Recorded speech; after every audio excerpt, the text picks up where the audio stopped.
Hello everyone and welcome to today's webinar, Adventures in Crowdsourcing Vendor Engagement, the third webinar in the EDC5 webinar series. My name is Nilo Parvinashtiani and I will help facilitate today's webinar. Today's webinar is sponsored by the Federal Highway Administration in cooperation with the National Operations Center of Excellence, or NOCO. So if you don't know us, we are all about providing resources to the transportation systems management and operations community. On your screen right now, on the top right, you see a box that's got useful links. So from there, you can view our website, connect to us on Twitter and our newsletter, and then also view previous webinar recordings on our YouTube channel. You can also download the PDF of the slides for today's webinar along with a flyer that will be mentioned later in the webinar today.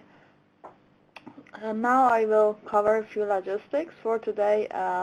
This webinar is being recorded, and the recording along with the presentation slides will be shared on the on-demand learning section of the NOCO website. All the attendee phones are on listen-only mode by default, but we would like you to stay engaged by using the question discussion pod that we have on the screen right now. So anytime during the webinar as the presenters go through their slides, please type in your questions or comments as they come to your mind so you don't forget it.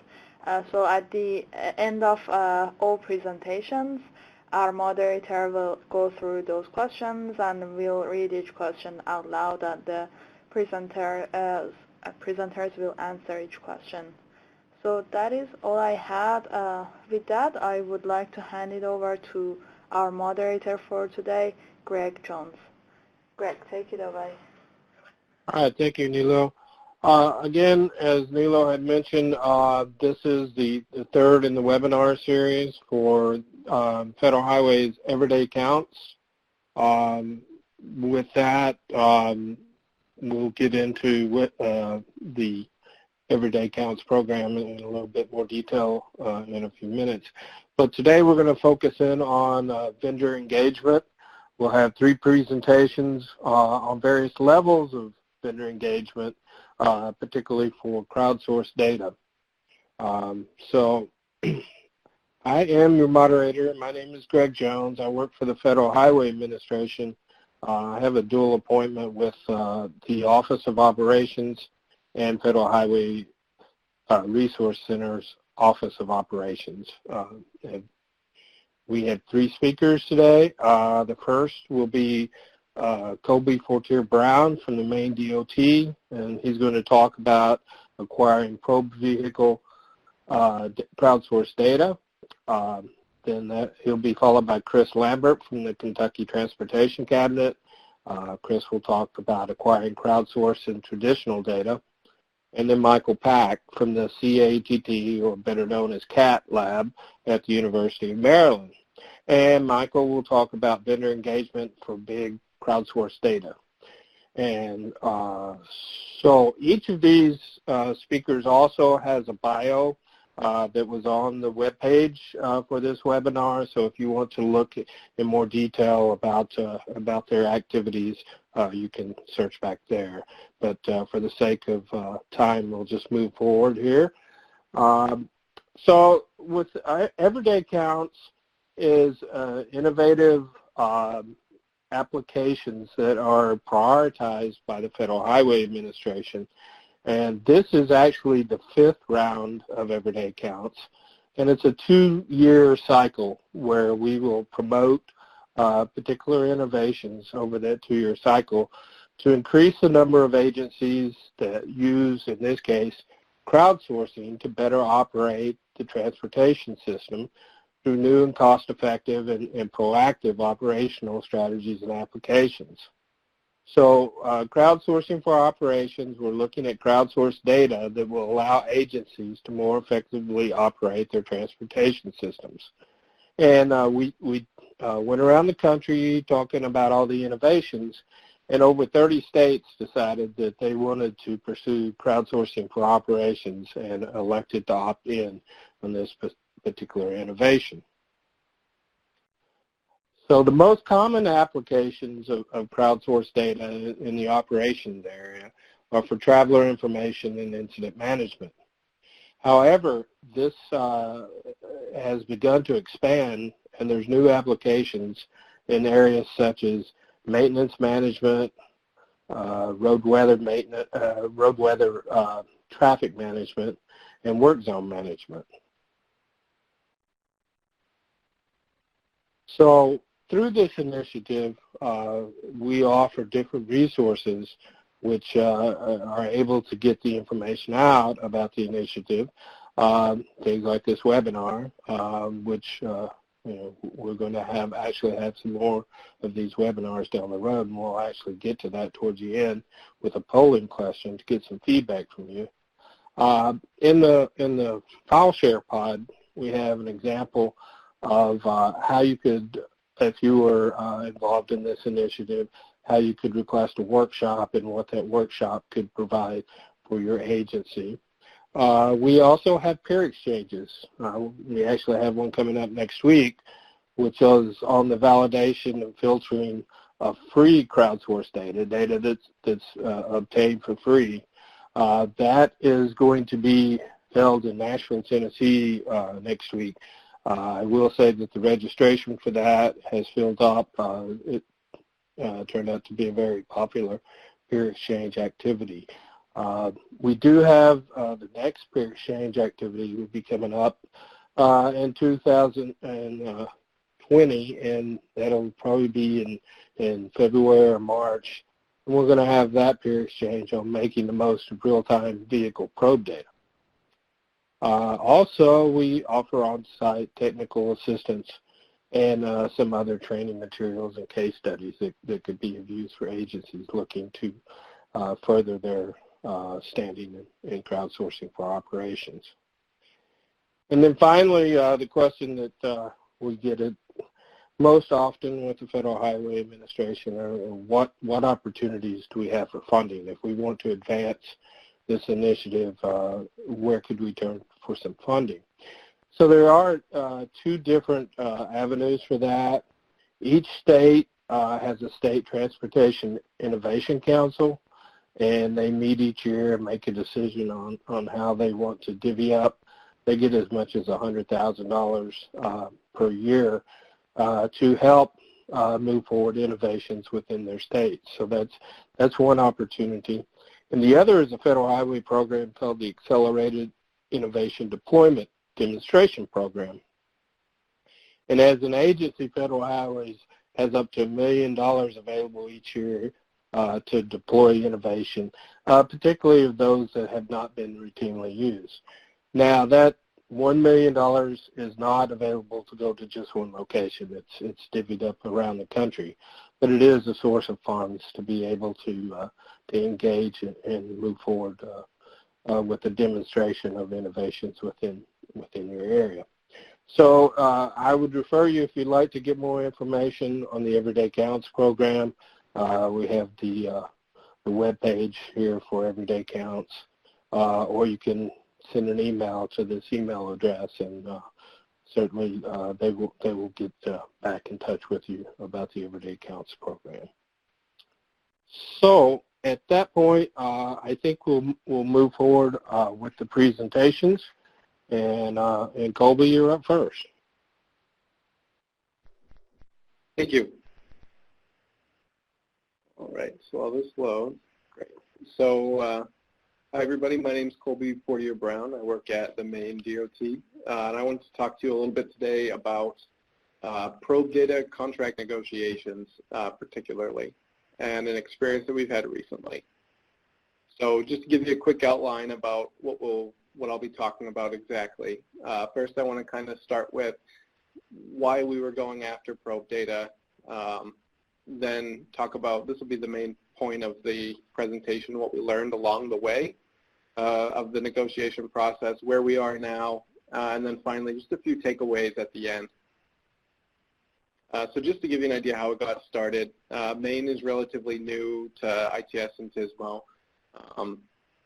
We've got a pretty solid data backend, but as far as the field deployed devices, we're actually pretty far behind. We don't have that many Bluetooth devices out, and probably not as robust a count system as we'd like. But just like every other state municipality, we need good origin, destination, and travel time data. So with the growth of this need, we actually turned a lot towards crowdsourced data, data sets, and probe data sets mainly, particularly in our planning and operations group.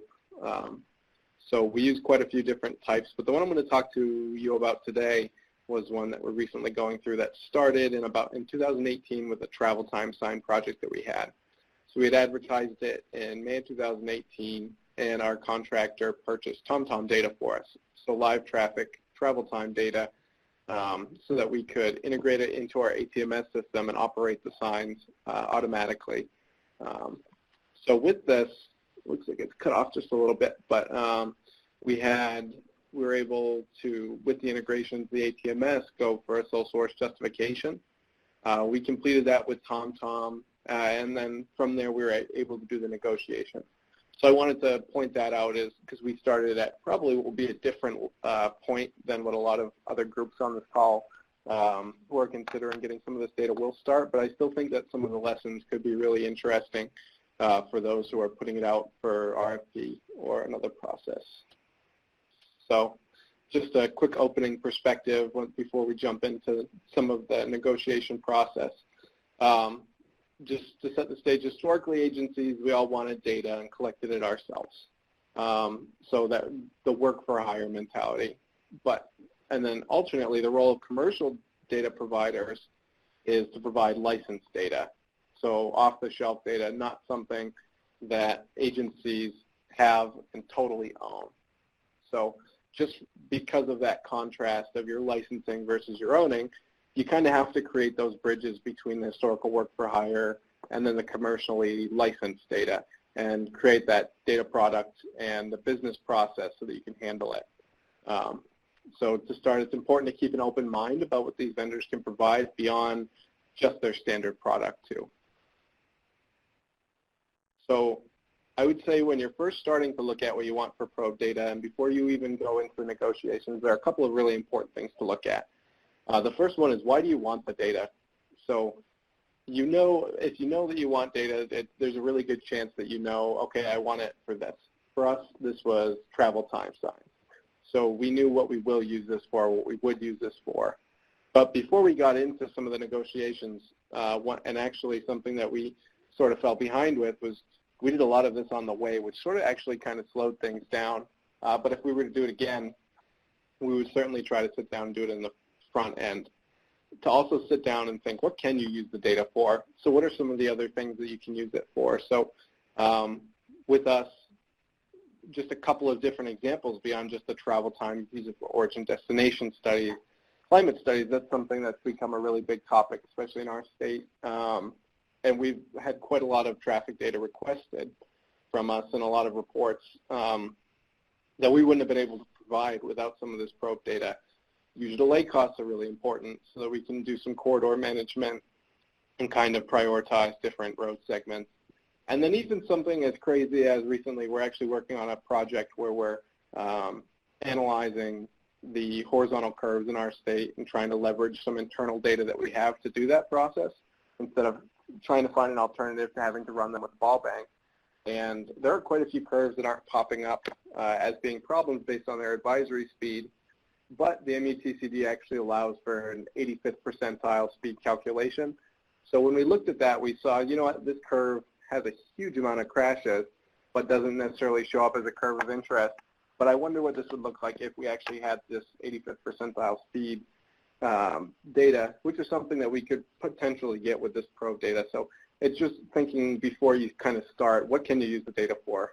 And then equally as important, what time period do you need it for? This is also really important if you're working with some folks in your front office to kind of set those expectations as well about what the time period for the data you're looking for is. Is live necessary? For our travel time signs, it was. But then in other cases, is archived okay, or and archived as in maybe somewhere in the past where you can use, instead of TomTom, maybe NPM RDS would be fine. Or even there's somewhere in the middle where you have a little bit extra processing included. So you can kind of get some of these off-the-shelf products where you get some extra analytical support, but you might have to wait another couple of days before you can get the data. So to kind of round that down, you should answer, do you need it now, or can the answer be calculated later? And then if later, how far in the future do you need it? And then how do you keep it, or do you need to keep it beyond the license? And that's something I'll jump into in just a minute. So an idea about if you want to keep it into the future, there are a couple of type of licenses that we ran into, or the general themes were current and perpetual licenses. So we found, and this is something that we're working on right now, and we're going to be going with this current license with TomTom, is the current licensing is typically less expensive. And this is the reason why we're going with it. And along those lines, they're also temporary, but renewable. So if you have any of this data integrated into your state network system or any other data product, keep in mind that your license is temporary for a software product you might have associated with it, but so is the data itself, and you'll actually have to turn it back in as soon as you're done with it. Data sharing constraints, typically what we've seen are consistent between the types of licenses, whether it's current or perpetual, where you can kind of, with perpetual, you can kind of keep the data for longer. But what we found is that live data can typically be a great use for a current license.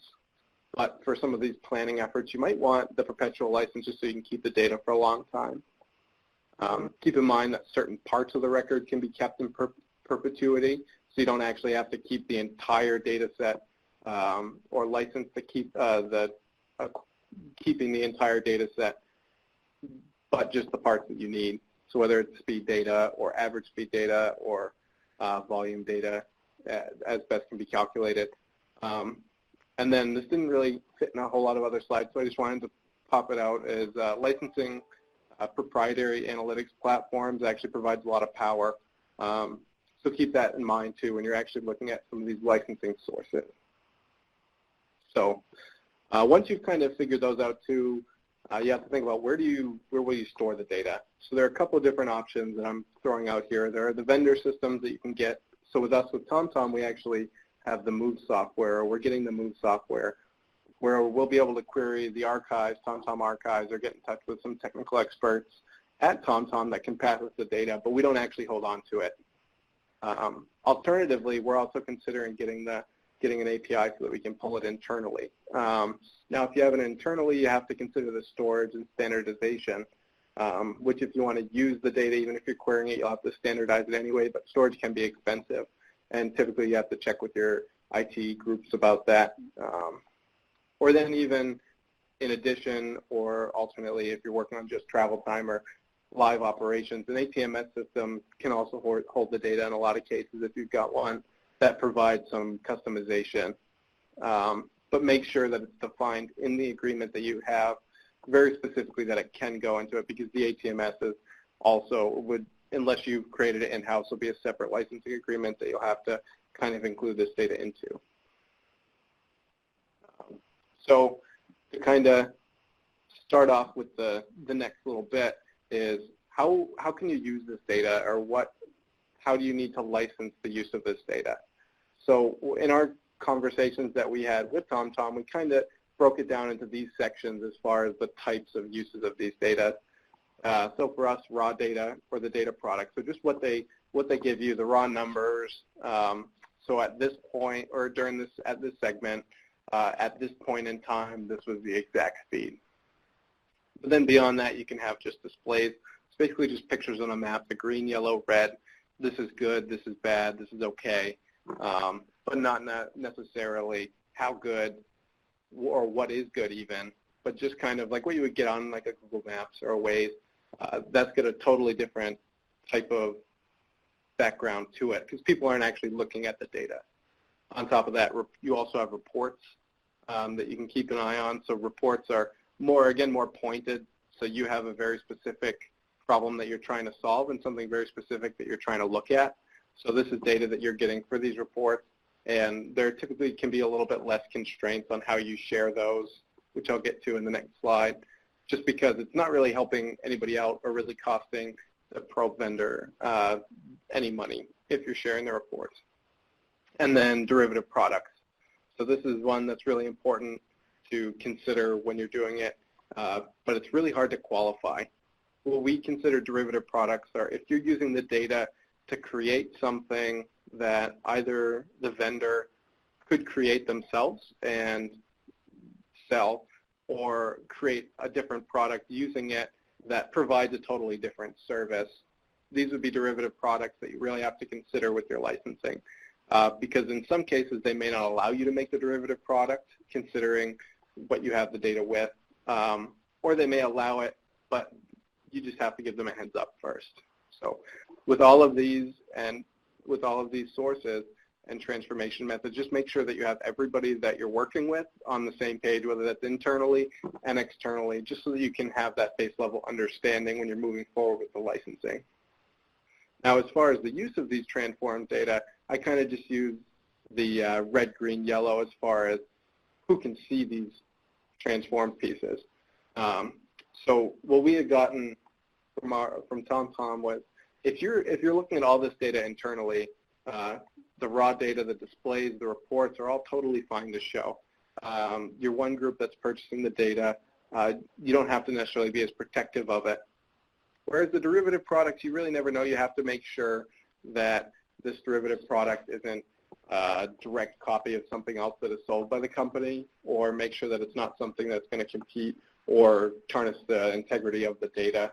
Now, when you're feeding it to the public, they definitely are not going to want you to feed the data directly. So to provide a free data feed is something that's probably not going to be acceptable. But displays and reports might be, just because they're not going to be able to get a lot of information from it. So they'll be able to get the information that you're showing for the purpose of you purchasing the data, but you're not actually giving them data that they can do their own thing with.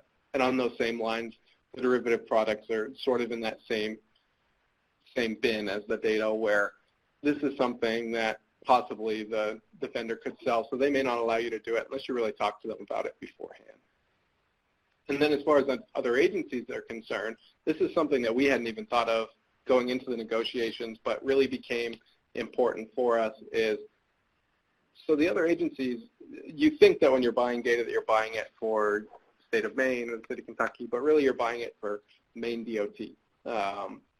So when you're working with DEP or another group within the state network, those are still also potential customers, so you have to be careful about what you can share. So it's sort of the same as sharing with the public, with the exception of you can share a little extra, or some of them may allow it, as long as you're executing your agency's role in cooperative work. So if you're working with an emergency management group, you can still show them some of those GIS maps that have some of this integrated data in it, as long as you're not just providing them their own data just to do whatever they like with.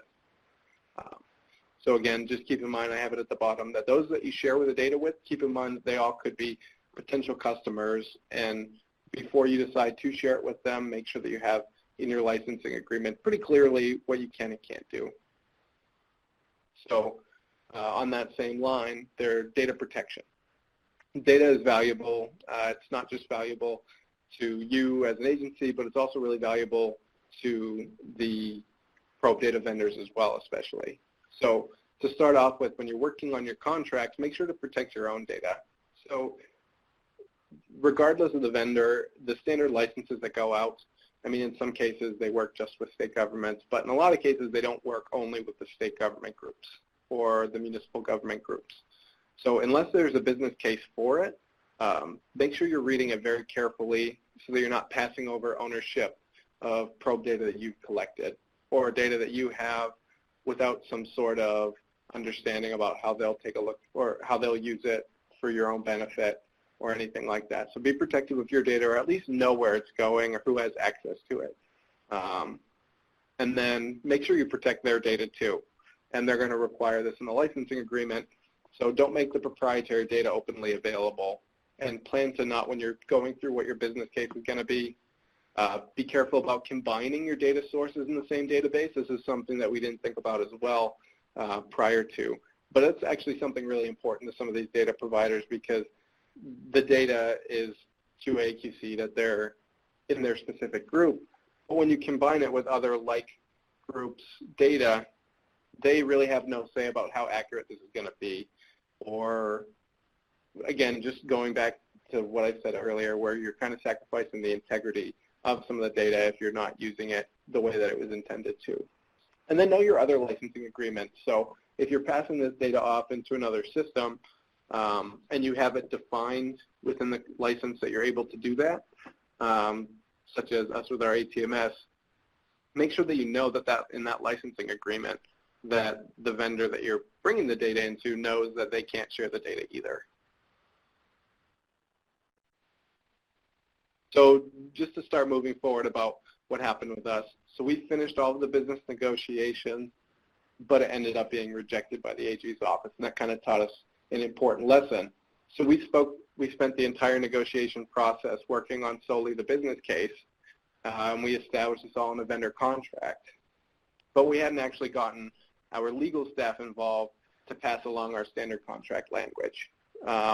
So because of that, at least the business process has already sort of been established, and we've already got the negotiations down with the company or with TomTom about it, but we're actually rewriting the contract with the state template because sort of a primary thing that we learned is proprietary data products are powerful, but they're not as common and require some unique considerations. So where there's no real history of this type of product, it's really possible these agreements may make your legal staff uncomfortable like they did ours. So ours saw it and said even though our standard software template doesn't really handle the purchase of data, we really need it in this just because we haven't seen anything like this. So make sure you keep that in mind and keep your legal staff in the loop from the beginning so that you don't have to have an extra delay. So just some last things to remember. First off, know what you want and consider other possible uses. Don't just kind of leave it to exactly what you want or exactly what you wanted to go after the data for, because there could be a lot of other uses, whether that's in your group or whether that's in other groups who may want it as well. And then also don't be afraid to ask the provider what else. So a lot of times these providers will send over a licensing agreement after the purchase happens, and you sign it, you buy it, and it's good, and we all don't look at the licensing agreement. But don't be afraid to stay problem-focused instead of product-focused and say, these are the solutions that I want this data to solve for me, or these problems that I want solved, and I want to use this data for it. Because they're so knowledgeable about their data, they'll help you move in that right direction. And you may be able to have pieces of some products and pieces of other products, but there'll also be constraints. Now, on those same lines, create a positive working relationship with the providers that you're working with. We have a great relationship with John Obel at TomTom. We've had him in the office and really negotiated a lot of this in person so that when you actually have a personal relationship with the people or with the groups that you're doing the business with, it's easier to pass what your priorities are on both sides, and you can really understand, and that really helped us out a lot in this process. But then also carefully negotiate. Make sure you're reading all the contract language as well as you can, or get a contract specialist involved or a legal person involved that can read it and be able to comprehend it. And understand at the same time that depending on what your constraints are, we were constrained with price. You may not get that perfect contract, the contract that's going to work the absolute best for you, because it may not work well enough for them to be able to sell it for whatever price you'd like to pay. And then also stay engaged. It's really easy to lose interest when you're waiting on negotiation processes. I know most people listening probably have to deal with contract sections that might take a little longer, but it's definitely worth it if you stay engaged, and there are definitely going to be things that you catch along the way, whether it's in the beginning or the end. And then make sure you have everybody at the table that you need. Again, we had the technical staff, we had our IT, and we had our contract specialists in the room, but we had neglected to have our legal staff in the room, and that's kind of created this recent bump for us. But just make sure you have everybody on the same page. So thank you. That was my presentation. Feel free to send in any questions. We can answer them at the end. But for now, I'll pass it off to Chris Lambert, a Kentucky Transportation Cabinet. Thank you, Colby. That was a great presentation, and much like Maine, we have limited sensors along our roadway, and we also lack funds to install a lot more. For the sake of transparency, 4 days ago I retired from the Kentucky Transportation Cabinet, so this is an obligation that I made many months ago, and I want to make good on that obligation, so I just want to make that known before I get started. So vendor engagement, I'll go ahead and put lessons learned up front. I think it's really important to understand the data. So even if you're buying a product, a dashboard, or some derivative, or some output, you still need to understand the data as an agency just to verify what you're seeing on the report is accurate. And we've run into this a few times, and I won't mention any vendor by name because all of the vendors that Kentucky works with are really great partners, and these are just some of the things you're going to encounter. But you know, we had some issues with some calculations that were happening and didn't understand how they were, you know, looked one way on one dashboard, yet when we got the data, they were different. So those are things you just need to be aware of. So even if you're not grabbing a live data feed, even if you are purchasing for some type of output, you still need to make every effort to understand the data that is driving that, and try to bring in a sampling of that data from time to time, and just kind of keep that in mind as you negotiate with these providers. And then promote data standards. This is something we've learned over the years. We have worked with several of our vendors now, and our GIS folks, for example, when they pull in data, they love GeoJSON format. We like everything every 2 minutes. You know, there's certain standards that we like and enjoy as an agency to make it easier on us and lower our development time and our maintenance costs. So those are things to keep in mind as well. We actually specify language in several of our contracts for GeoJSON or CSV format, and one of the contracts even says compatibility with Waze. So, and it's not the Waze contract, it's another vendor, and we actually specify that they maintain compatibility with our other vendor, which is interesting. Interesting. So, and then prepare to change.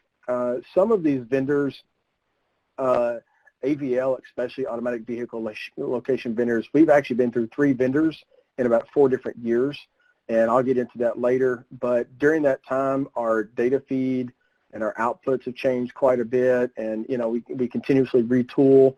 The other, you know, one of the other data providers, they changed their data schema and really didn't tell anybody. They also added some extra fields, which if your ETL is very specific or a little too constrained, you may end up getting yourself in trouble. So in that particular case, we were a couple days without data before we realized what had happened, and the vendor said, oh yeah, you know, we made a change. So just kind of trying to keep some of this in mind. I'm actually going to walk through some of our partners, or some of KYTC's partners, and just talk about some of the relationships that we have with these folks. For example, everything on the left is actually licensed or contracted type of data that we receive. And everything on the right side are partners, kind of free or open data, but we still like to maintain a relationship with those agencies in addition to our contracted folks. So we do have a big data system, and I'll just go ahead and throw this out there. When I talk about big data, I may end up using that term from time to time. We aggregate and process about 3.1 billion records per year. And as you can see, our probe data and crowdsourcing data take top spots, and then amongst our data sets.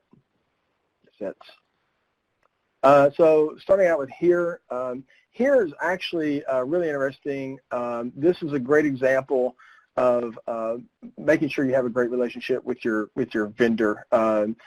They are a really good, strong partner with us.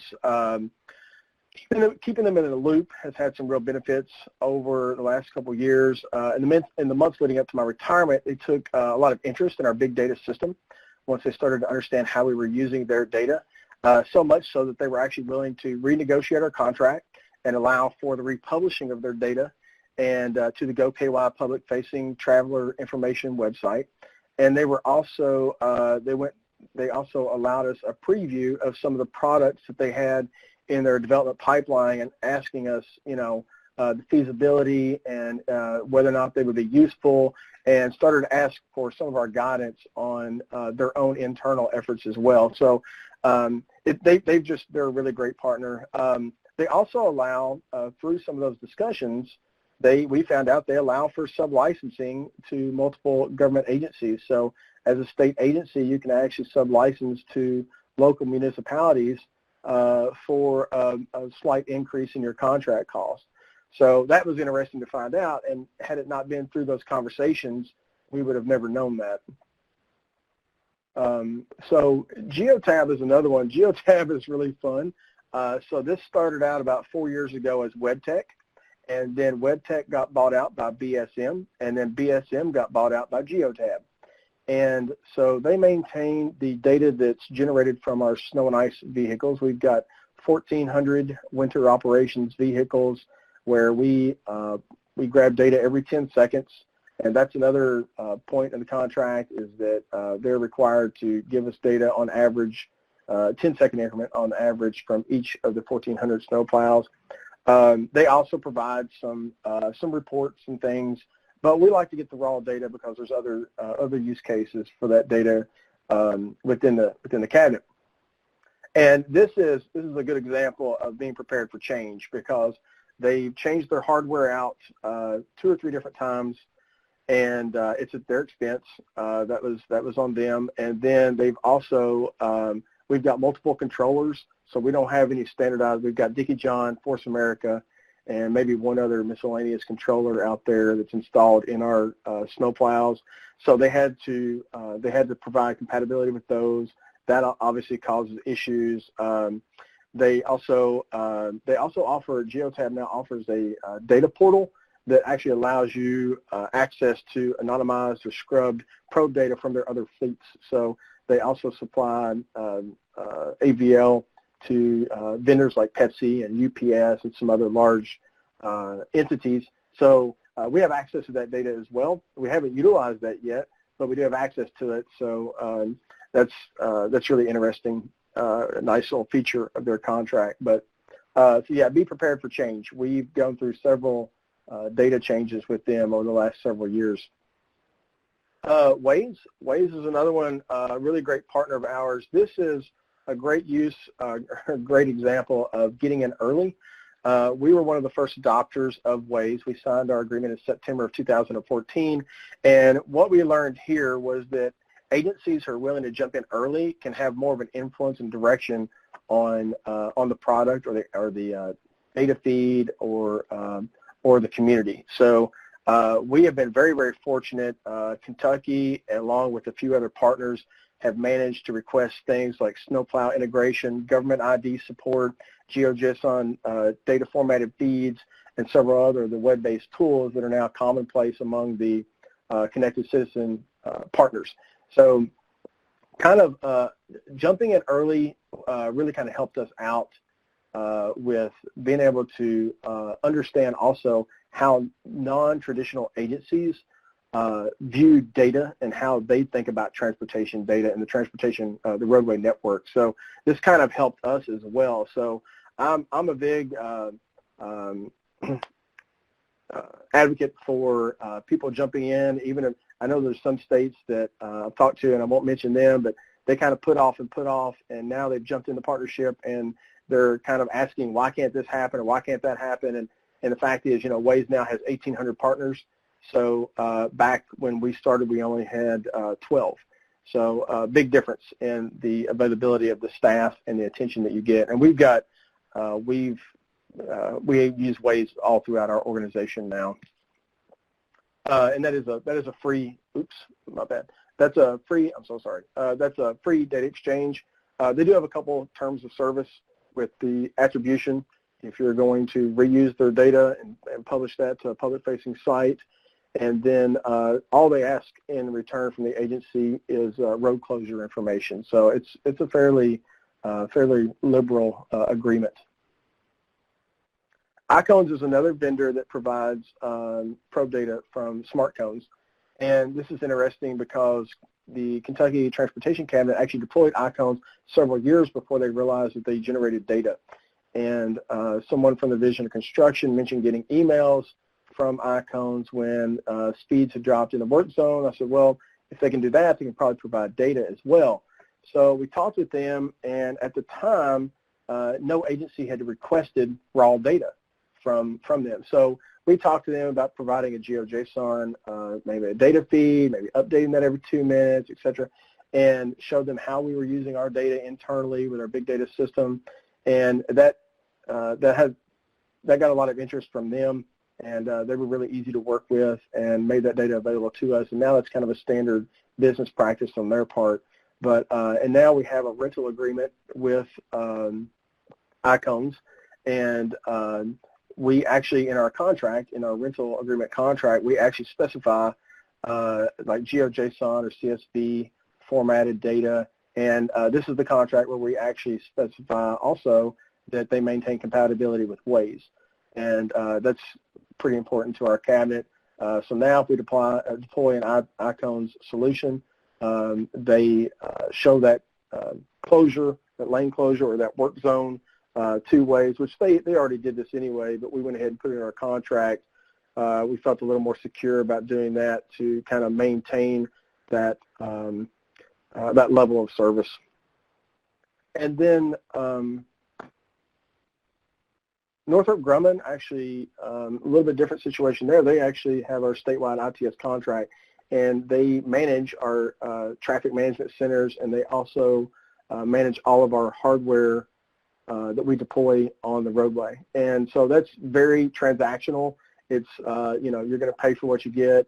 And again, they're really great partners. They staff our traffic management center in the Louisville metro area as well as northern Kentucky, and really great to work with.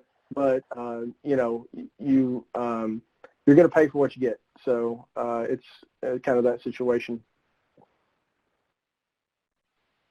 And then some of our use cases on how we put all this together.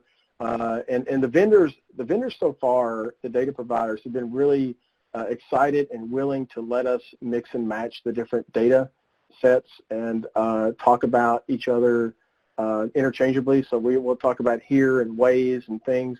And so far, there's never been a conflict with us kind of promoting what would sometimes seem to be competitors.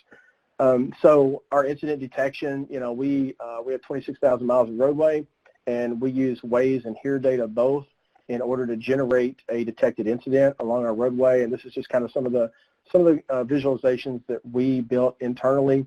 When we email our traffic management center, they receive an email. They can click on this after action view, and this pulls up this dashboard, and that allows them to see the cardinal, non-cardinal direction of the here data, the Waze reports, the speeds based on mile points, and then the graph at the bottom is the chronological order of the different type of events and the number of people that have reported them within that mile point range.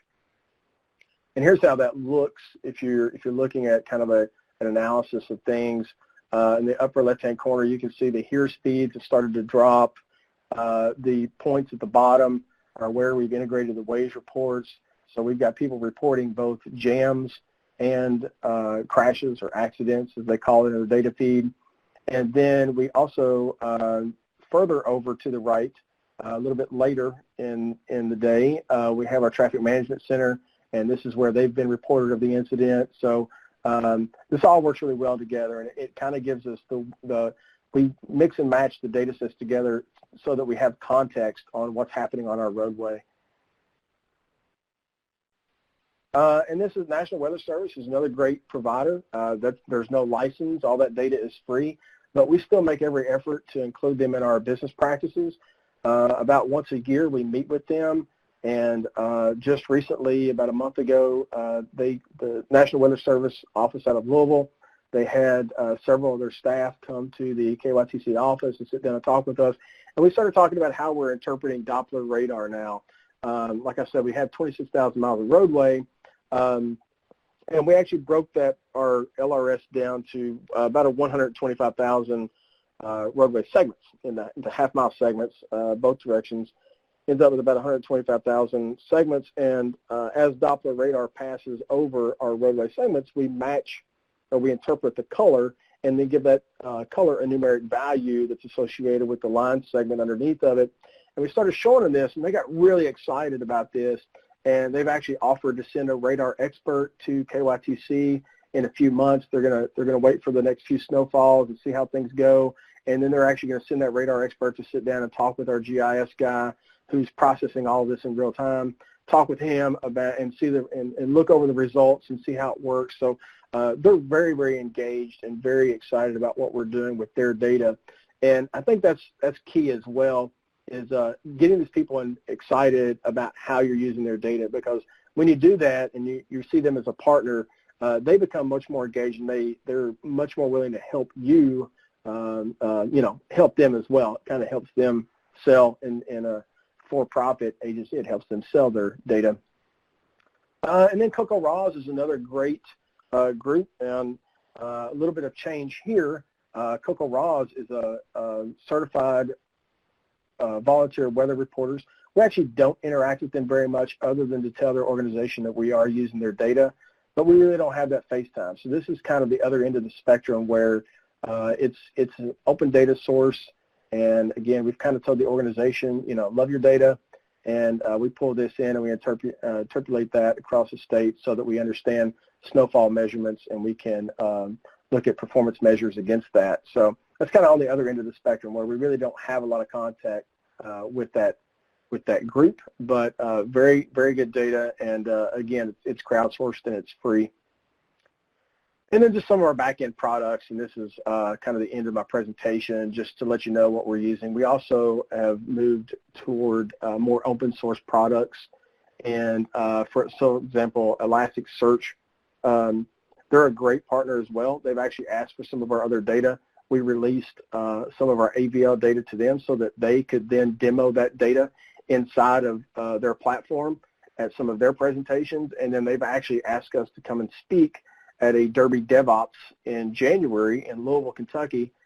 They've actually asked us, we are taking their time slot, so to speak, because they want us to come and demo how we're using their product with all this data.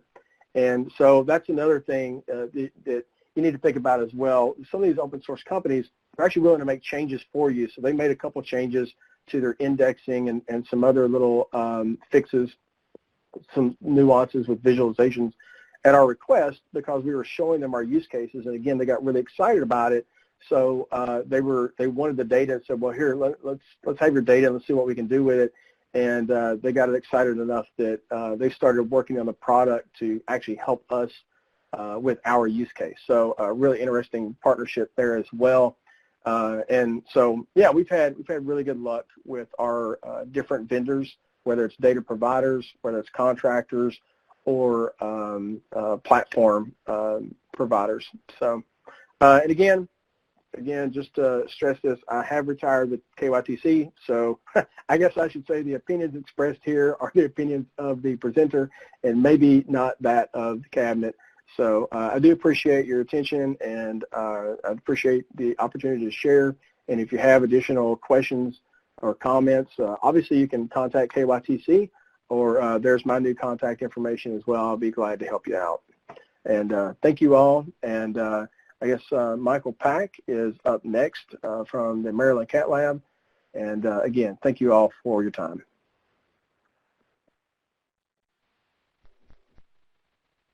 Thanks, Chris.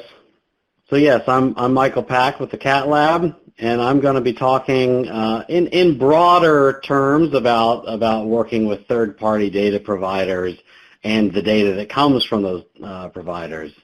So, the data in and of itself isn't necessarily the answer. We all need to have better understanding of policies and tools and technologies that can actually turn this data into something that is useful.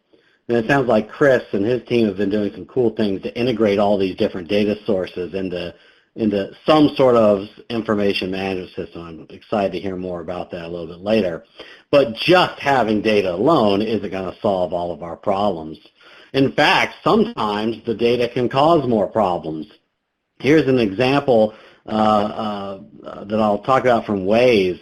The little graph that's down here at the bottom of this screen is showing us how many incidents come in per day from a state that has like a traffic management system. So the blue line here is California, the gray line is Florida, and you can see it's anywhere from a few dozen incidents per state per day up to over 3,000 or 4,000 incidents per state per day. Here's the summary over here. However, for those of you who've worked with Waze and have access to that data now, it's a cool data set, but it's significantly bigger. So imagine a state the size of California going from 3,000 reported incidents a day, now all of a sudden up to over 28,000 incidents reported today. Even smaller states are going from, a few dozen up to many thousands of incidents. And think about the operators in your traffic management systems and how they're then going to be able to work with all of that additional information that is now coming in. And it can be overwhelming. But that said, the data is still useful and the data is still valuable despite these challenges. For example, if we're looking at events that occur on freeways or ramps or primary and secondary crashes, the Waze data is frequently, not always, but frequently giving us an earlier notification of crashes. Maybe just a few minutes earlier, but a few minutes can still make a big difference in traffic management systems and people's lives. And when it comes to disabled vehicles, we're really getting more information about disabled vehicles faster through Waze and other types of data than we would get through traditional sources. So the data has its value. But again, there are challenges. Some of those challenges in working with just Waze data, for example, are redundancy.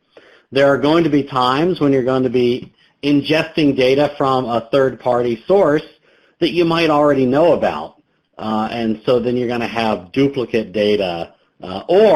As was mentioned earlier, one of the caveats of getting access to Waze data is you also need to provide your own incident and event data back to Waze.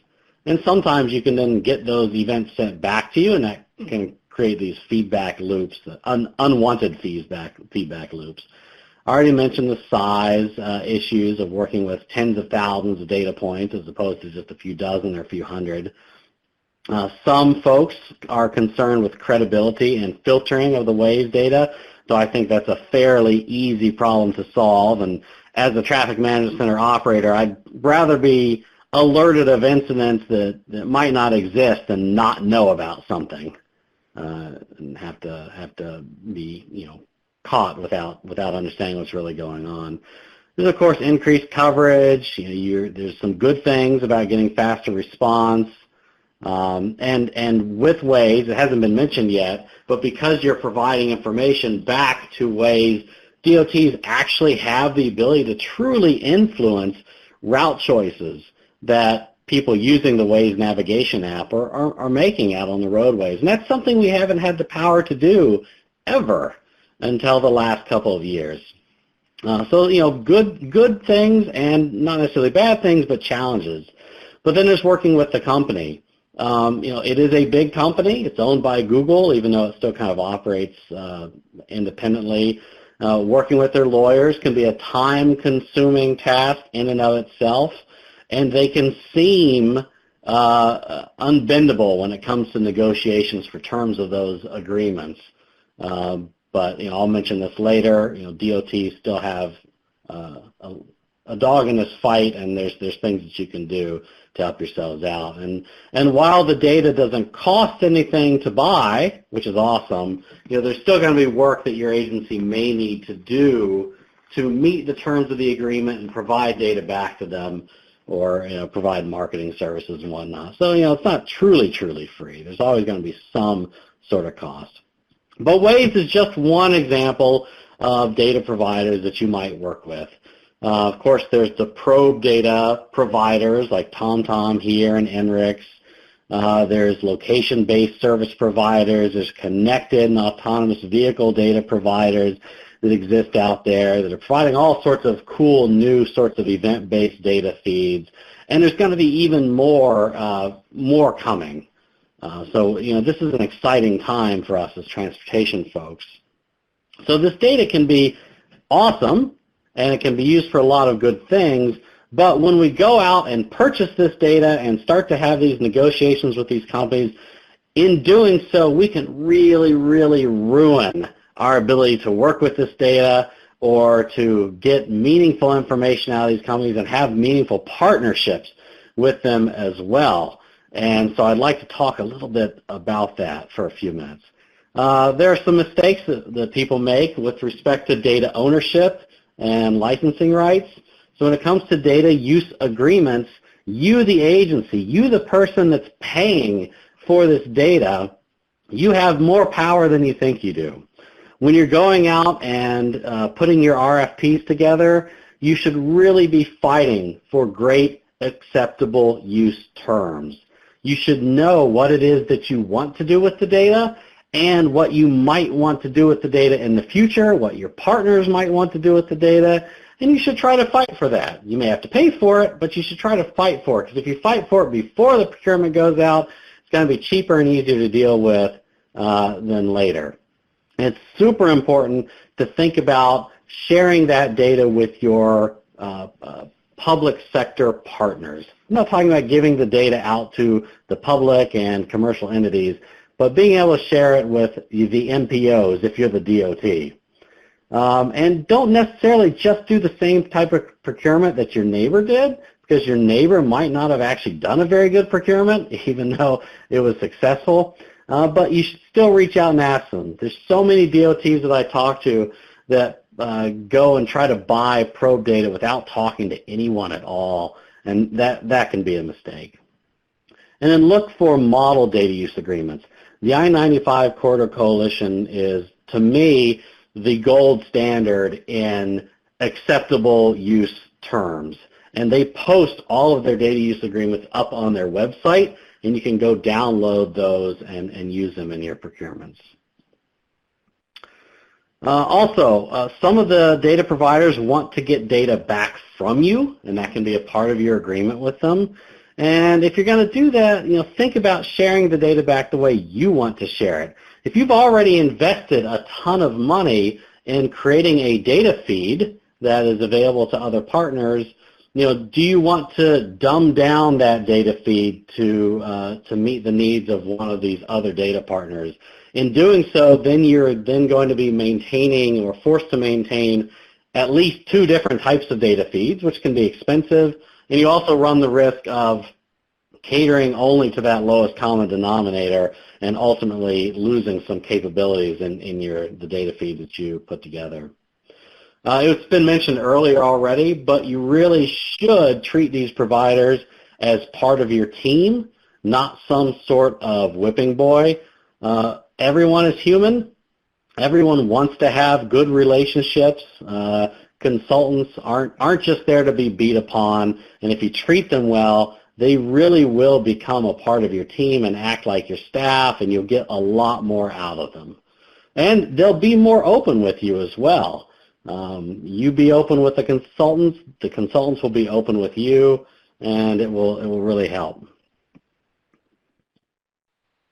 If you're working with multiple agencies to try to put together some requirements, don't just take everyone's requirements for the data that you're buying and glob it together into one giant RFP.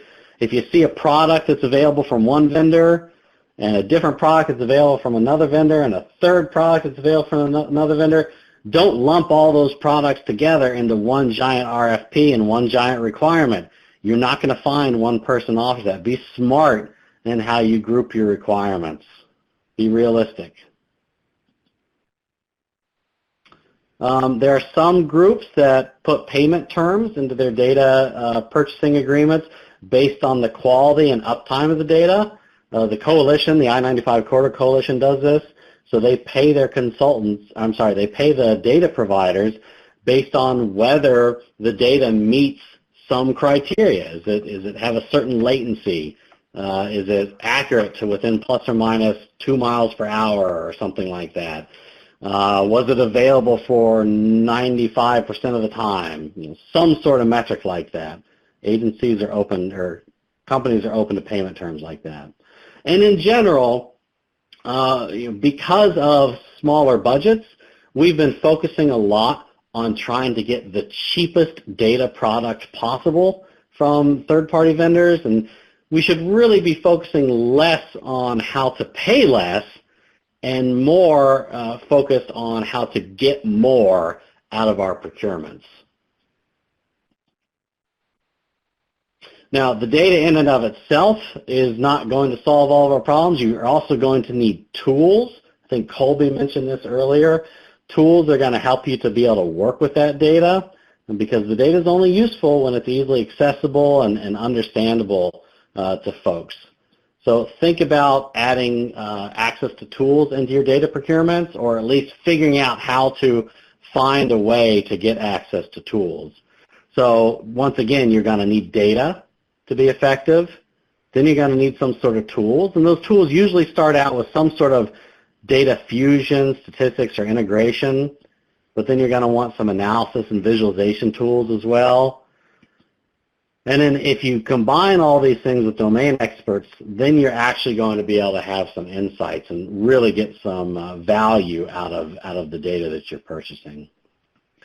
Now, you also need to think about investing in your technical capacity and maybe even diversifying your staff.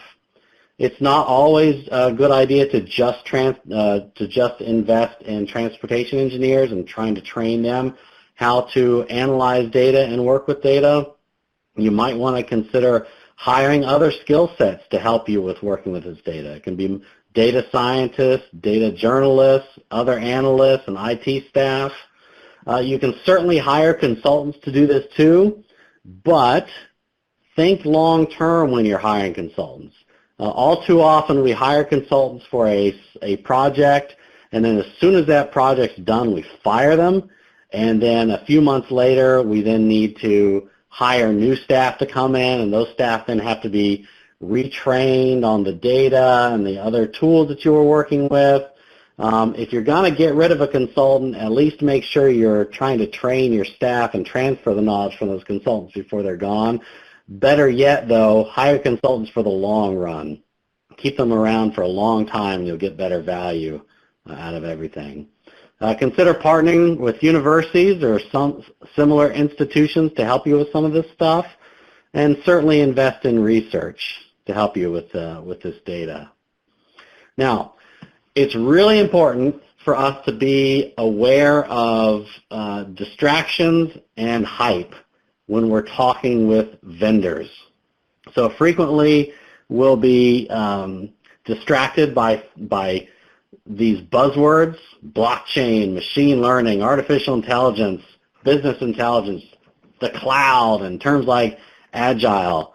And as an industry, it's important for us to understand what these terms mean and not get them confused, and not just think that they are additional features that are magically going to make our data purchases better and make a particular vendor more enticing than another vendor.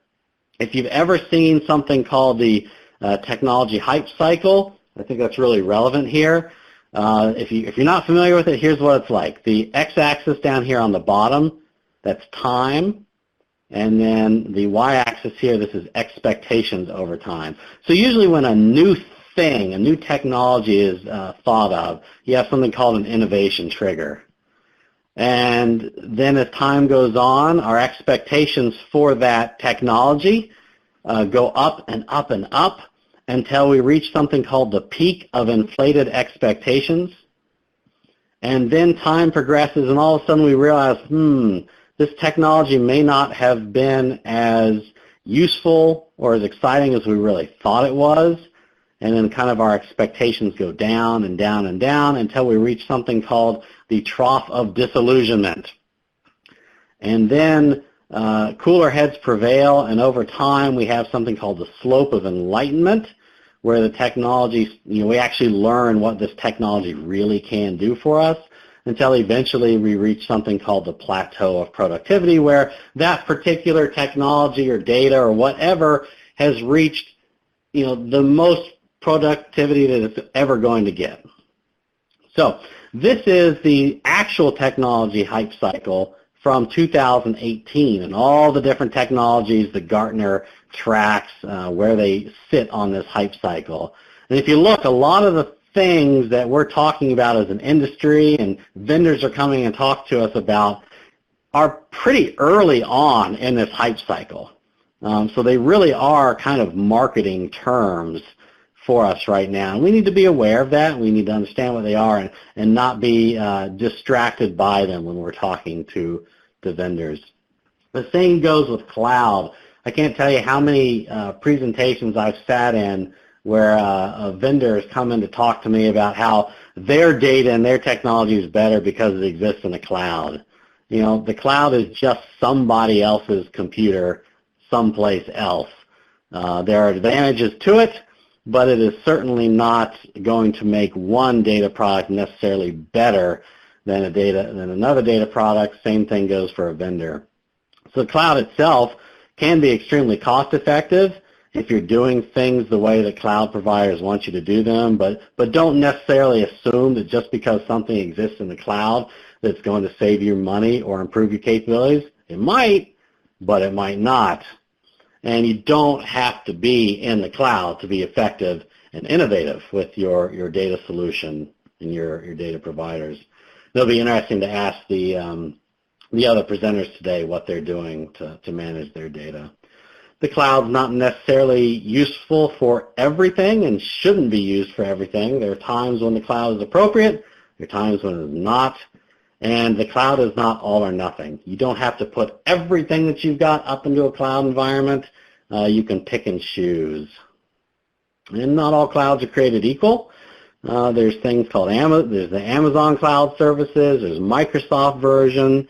I'm not going to say that one is better than another, but there are definitely differences in them. And back to terms. It's important for us as an industry to understand these terms. Virtualization and cloud computing are not the same thing. If we're going to talk to vendors and talk to consultants about these terms, we need to understand what they are and know the difference between them. Otherwise, we're going to look like fools. One term that frequently gets mistaken and misused in our industry is open data, and confusing open data with open source. And a lot of marketing firms are just putting open in front of every single word that's out there, trying to make it sound sexier and more useful. But there is a difference. And, we're well-intentioned people, but we can confuse these things quite frequently. And it's bad for us to make institutional investments based on a misunderstanding of these terms. And that can really have a drastic impact on us. So open source, for example, typically applies to software and applications and having access to the code that's behind those software and applications, whereas open data applies to data only. There's no such thing as open source data. There's open source and there's open data, and it's important to know the difference between those things. Even today in this presentation, we've been talking about crowdsourced data, and probe data is not necessarily a crowdsourced data. It can be, it might not be, but when we're talking to data providers and procurement specialists, we really ought to know the difference. So some of my thoughts for the future when it comes to data and working with these different data providers, data isn't going to get any smaller as we move forward. These data sets are going to grow in quantity and they're going to grow in quality. And deploying data collection infrastructure is really going to become increasingly less necessary, even at things like signals. Greg mentioned this early on when he was introducing all the speakers. that managing signals and signal performance measures is something that might be doable with crowdsourced data or probe data. And I believe that to be true. We're working on some of that in my lab today. And how amazing is it going to be in the future if we don't have to install any detectors at our traffic lights? We can just rely on third-party data. Now, that's going to open up some new challenges for us and make sure we're procuring the right type of data with a vendor that's our partner, and it's going to give us all the rights and titles to that data. It's going to open up some new challenges, but it's also potentially going to reduce costs and enable us to do things that we haven't been able to do before. But for us to take advantage of this, we all need to get our current house in order. That means understanding what our needs are as an agency, understanding what our own data environments are going to look like, what types of data we lack, what types of infrastructure we can do without. And if you don't have your current house in order, you're not going to be able to take advantages of these new data streams and these new data sets, and you're not going to be ready, and it's going to be tough to talk to vendors about this stuff. Now, if you invest in tools and potentially some newer staff that have greater data capabilities and understand some of these terms, it's going to help you out. When I went through school, everyone had to learn Excel. Excel was what you used to analyze data at the time. Now, a lot of agencies are moving towards something called Tableau, and Tableau is really becoming the new Excel for analyzing certain types of data sets and visualizing it. And so our expectations are changing. But as we start to do more with this data, the expectations are going to go up for all of us as employees, and we need to be ready to tackle those challenges. And in general, we shouldn't be doing this as independent silos. There's no reason why Maine should have to invest in their own data environment and their own strategies for dealing with vendors, and Kentucky does their own thing, and California does their own thing, and Maryland does their own thing. We all have similar needs, and I think it would be better if we all started to pool our resources together for data management, for procurements, for analytics. I think we'd see a lot of value coming back to us as agencies, and we'd be reducing the expenses to taxpayers if we're able to do that more. And that's my rant. I appreciate everyone listening to me, and I'll turn it now back over to Greg.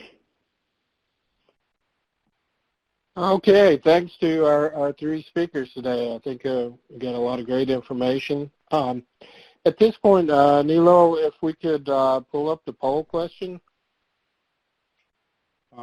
And as that's coming up, I'll remind folks of the question and discussion pod. If you got questions, certainly put them in there. We will have some time at the end for questions and answers. So with the pod, as I mentioned, we're going to have future webinars, and what we'd like is some feedback as to what you think would be the best topic to have a webinar similar to this. And I'll let you read through all the potential topic areas. And if you have something that would fall under the other category, use the question and discussion pod to actually type that in there. So you do have a write-in vote option on this poll. So I see some people have started to make their selections, and we'll leave it open here for a few minutes. I know there's a lot of different topics there to look at, but again, we'll appreciate this. We'll try to make the next webinar something that is of the most interest to the folks out in the field that would be looking at these types of applications.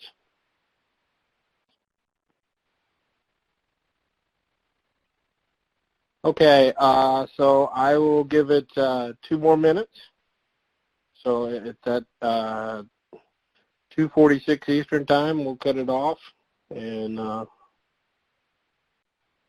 let's see, what do we got here right now? Crowdsourcing for traffic signal management and crowdsource vendor tools, new features.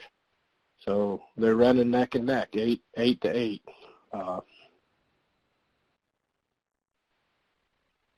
Thank you, Mina. Yeah, we only limited it to one topic area. If you can choose your favorite, certainly understand that there's several that are good choices there, but we'd like to try to narrow it down so we can target our next webinar.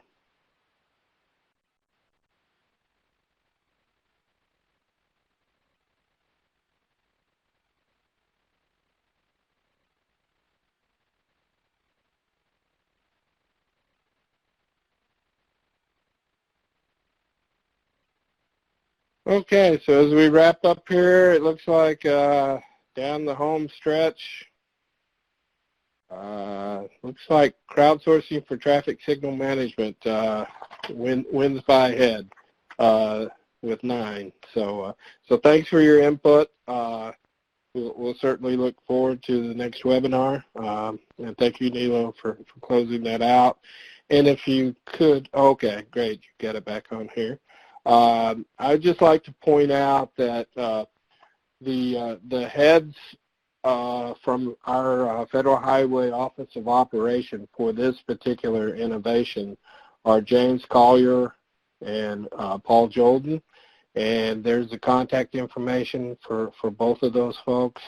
So if you've got questions as to whether your area or your state is involved in this innovation and how maybe you could access some of the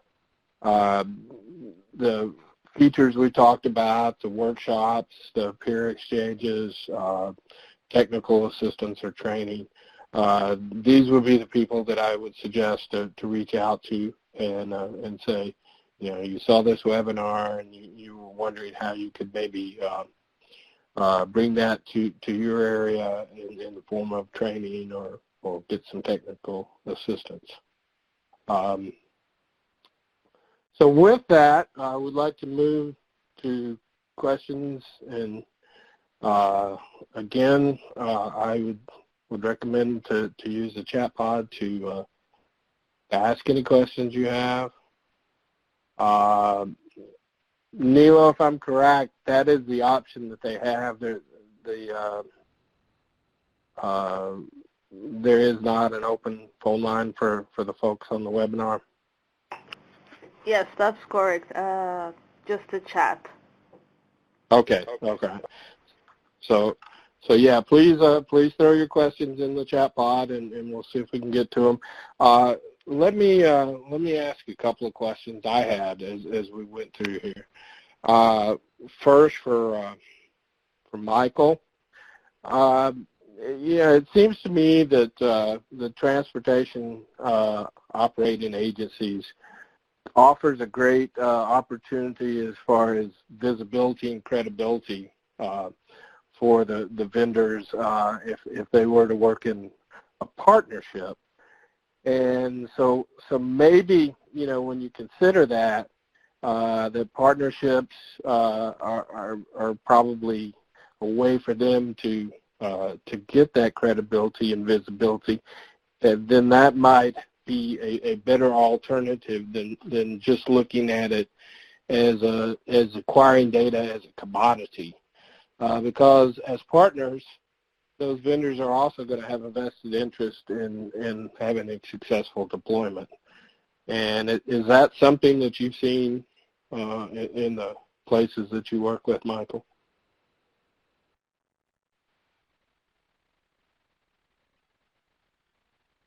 I'm very sorry, my audio cut out. I heard the first 10 seconds of that, and then the rest disappeared. Okay, well let me try to rephrase it again. I was saying that I see the transportation operators as offering a great opportunity for visibility and credibility of displaying data from a vendor standpoint. So with that idea, maybe, you know, looking at things as partnerships as opposed to just looking at acquiring data as a commodity, would open up the fact that you'd be working together with a vested interest in having a successful deployment. And I was just wondering if that's something that you've seen in the areas that you work with. Yeah, when you say partnerships, you mean with the private sector, right? Right, yeah. Yeah, so I guess I've got some sort of contract with like 40 different states, right?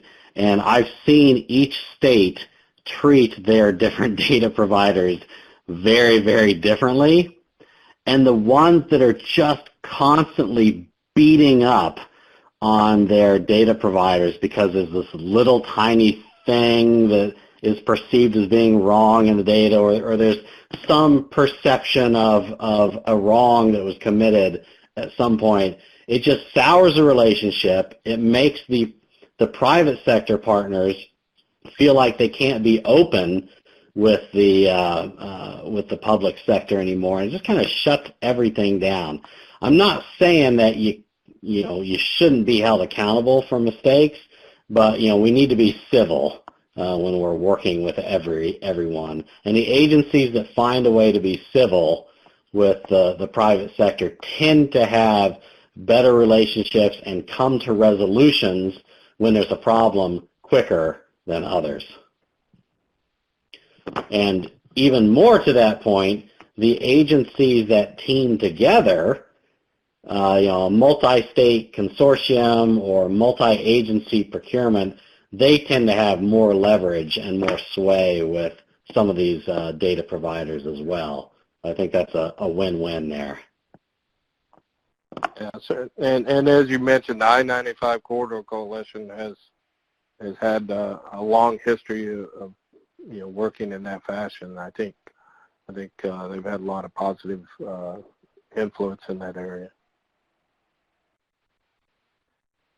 Chris, let me ask you a question here.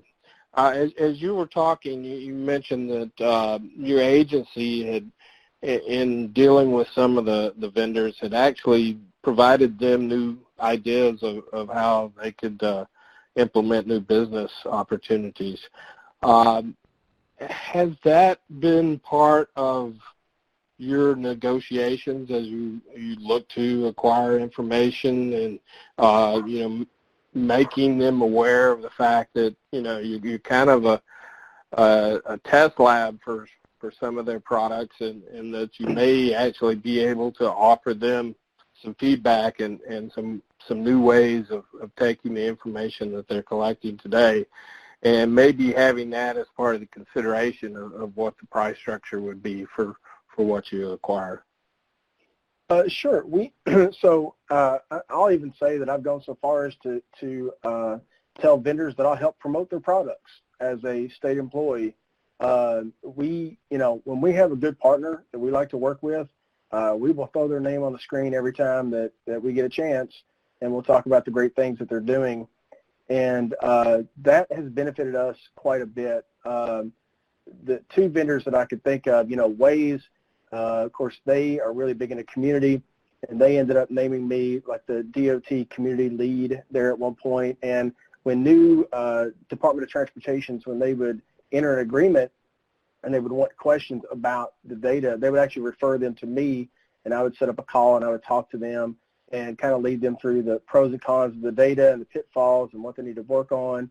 And so those are, I believe, helping them make their products better and more usable for the people they are trying to market to, helps you have input to with them. And the same with here. Once they became really active with what we were doing with our big data system, again, they kind of opened up those tools and gave me a preview of those, and we talked about the usefulness and different people that they may be able to contact and the feasibility of that. And it just helps the relationship. If you're open with them, like I think Michael said this, when you're open with them, they'll be open with you. And that's a very true statement. I've just had great luck with the people that I was in contact with as a state employee, and I really do see a lot of those folks as partners. It's always good to enter a negotiation with some degree of trust. You know, like I know that those for-profit businesses, they're there to make a profit, obviously, but I do think that a lot of that begins with the ideal or the concept to help other people. I don't think anybody starts something simply, and maybe that's just me being naive with 22 years of government service, but I don't think any for-profit company starts just to say, let's go see if we can make a dime off people. So I do think there is a desire there to help people and obviously make a profit, and I think helping them through that process ends up helping you as well when you do go negotiate it. There was no that was not formalized, those type of relationships, but it was definitely something that we tried to cultivate in our agency. All right. Well, thank you, Chris. Colby, let me ask you a question. As you've gone through the process and now you're going to kind of invoke on round two of doing your project, is there something that you feel like that you've learned and that there's additional applications that you're going to look for the second time around that you wouldn't have the first time? Yeah, I'd say that a couple of the things that we learned along the way were that between the use of, at least in this case, the probe data, the use of it for planning and the use of it for operations are so totally different that we had kind of gone along this thinking about how we could, as Michael suggested, not to kind of fit two different uses into one contract, and we end up having, trying to be, again, working with the provider to keep a good relationship and basically say this is what our sole source will allow us to spend on this.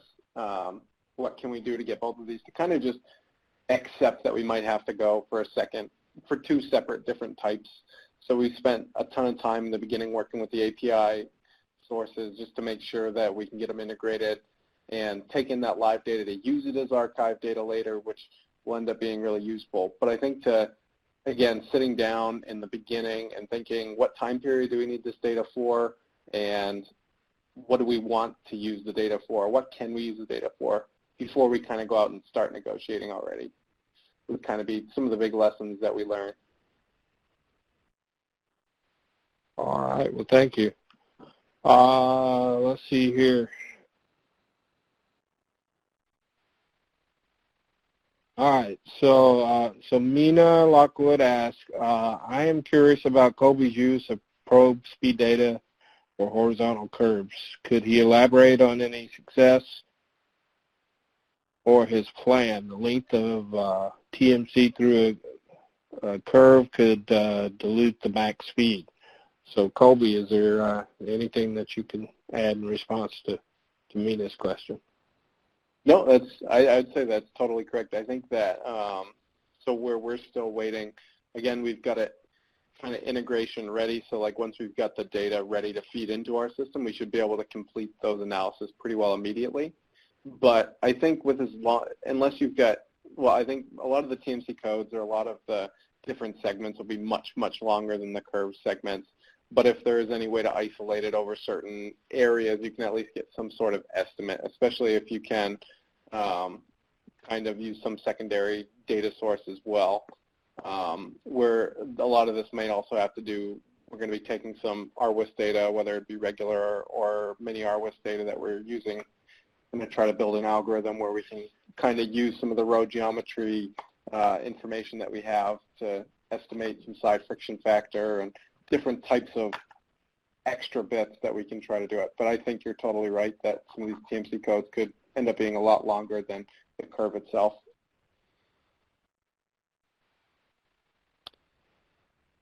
Okay, so we are pretty much right at the end of our time, and I know Neela wanted to add just a little bit of closing information here, so I'll turn it back over. Thank you, Greg. Great information from everyone. Appreciate the discussion and all the great content that was mentioned. So like I mentioned in the beginning, the recorded video of this webinar along with the presentation slides will be available in the NOCO website shortly. Appreciate everyone's attendance and have a great rest of your day. Thank you. All right. Thanks, everyone. Thanks, everybody. Appreciate it.